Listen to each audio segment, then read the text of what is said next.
The icy wind clawed at Emily's face as she rushed down the dimly lit street, her thin coat barely enough to shield her from the cold. Her breath came in sharp bursts, visible in the freezing air, as she clutched the worn strap of her bag. She wasn't running from danger but from despair, a growing void of unpaid bills and empty cupboards. The sight of a frail figure huddled against a lamppost brought her steps to a halt.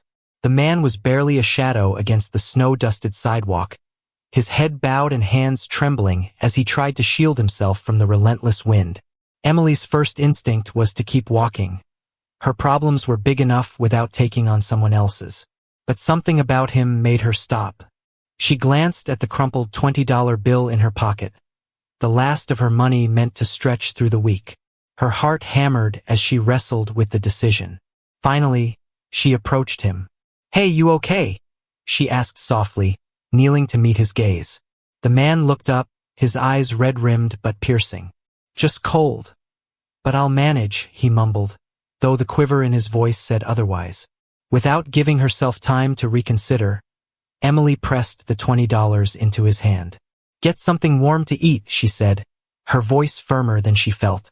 The man stared at the money, his mouth opening as if to protest, but no words came out.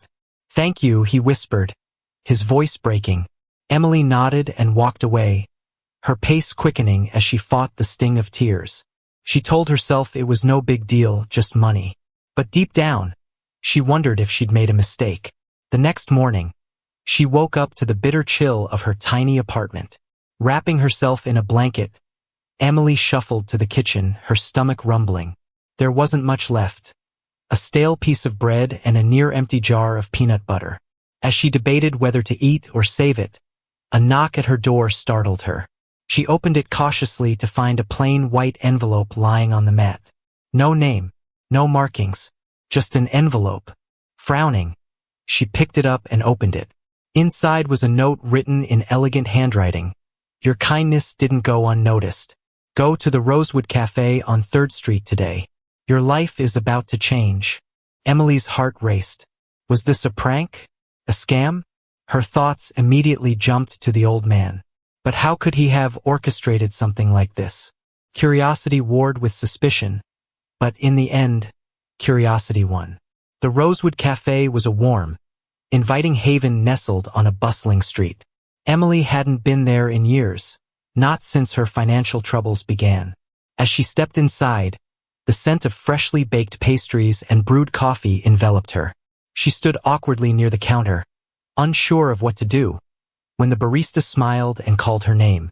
"Emily, this is for you." She blinked in surprise as he handed her a steaming cup of coffee and a plate with a flaky croissant. "Who?" she started, but he cut her off. "It's from a friend," he said with a knowing smile. Emily sat at a corner table, savoring the rare treat while her mind raced. Who could have done this? She was halfway through the coffee when a man approached her table. He was sharply dressed, with a confident yet kind demeanor. "Emily?" he asked, his voice warm but firm. "Yes," she replied, wary. The man pulled out a chair and sat down, folding his hands on the table. "My name's Daniel. I saw what you did last night." Her stomach tightened. "The man on the street?" He nodded.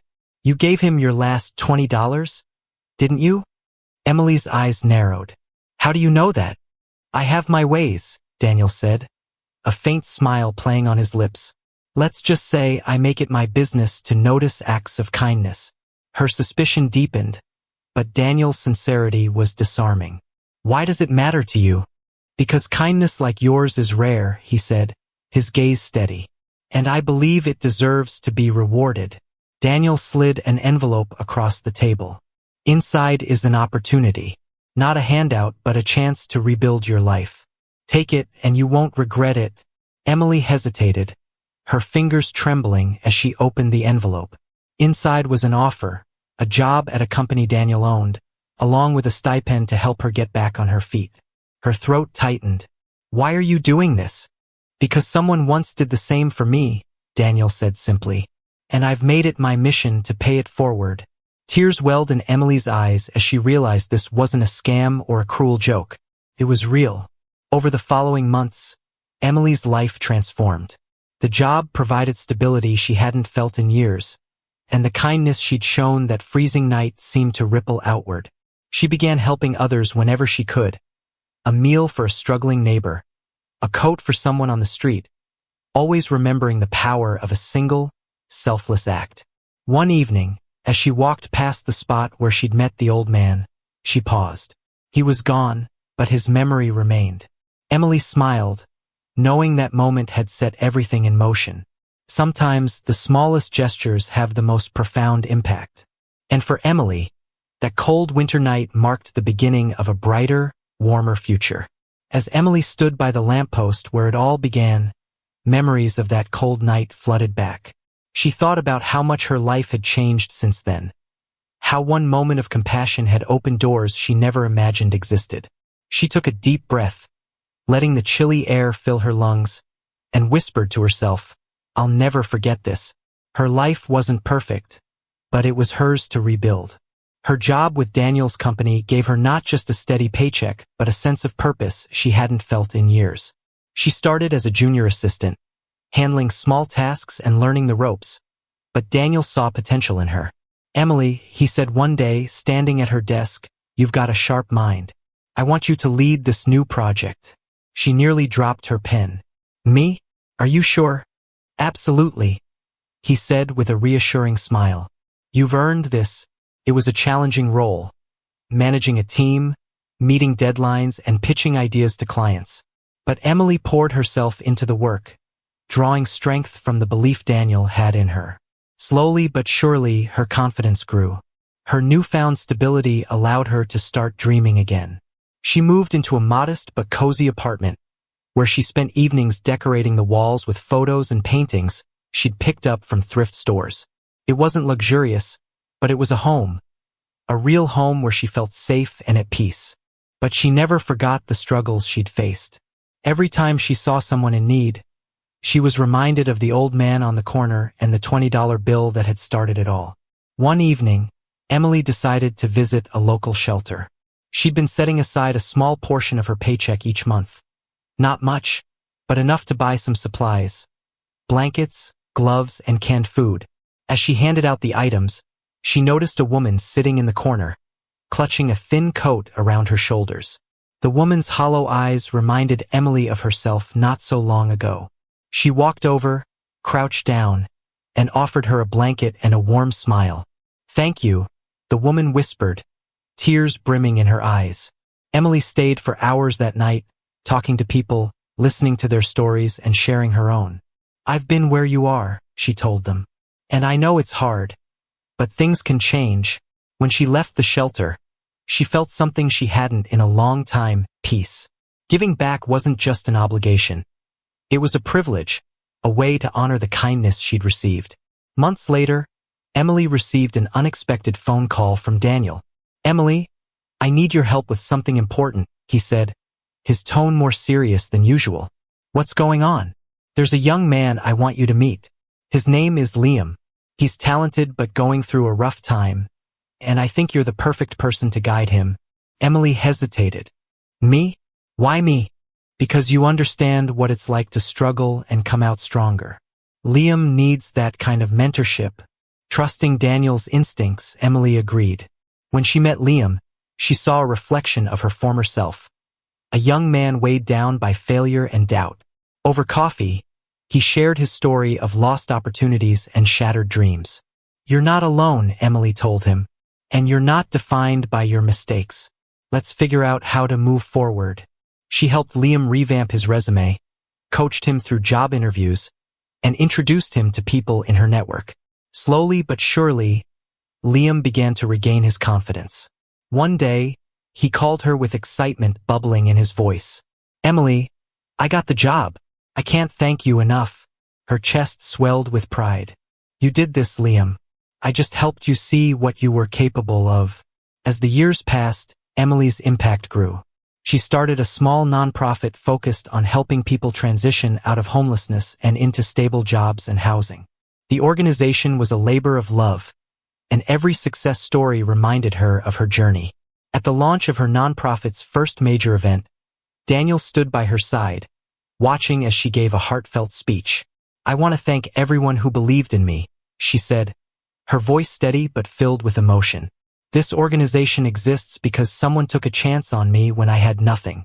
And now, it's my turn to pay it forward." The applause was deafening, but what meant the most to Emily was the gratitude shining in the eyes of those she'd helped. Years later, on another biting winter night, Emily found herself walking down the same street where it all began. The lamppost was still there, its light casting a warm glow on the sidewalk. She stopped for a moment, reflecting on how far she'd come. Her phone buzzed in her pocket. A message from Liam, now a manager at a tech company, thanking her for believing in him. Emily smiled, her heart full. She had no idea where the old man she'd helped that night had gone, but she liked to believe he was safe and warm somewhere. "Thank you," she whispered into the cold night, not knowing if the words would reach him. As she walked away, she felt a renewed sense of purpose. Life had given her a second chance, and she would spend every day making sure others got theirs too.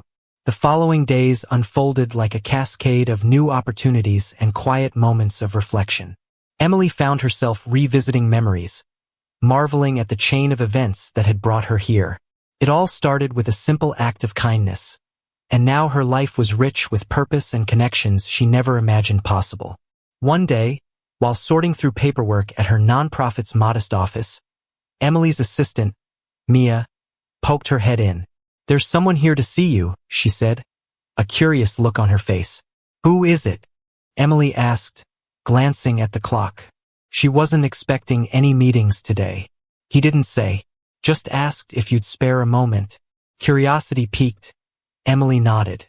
"Send him in." A moment later, a familiar face walked through the door.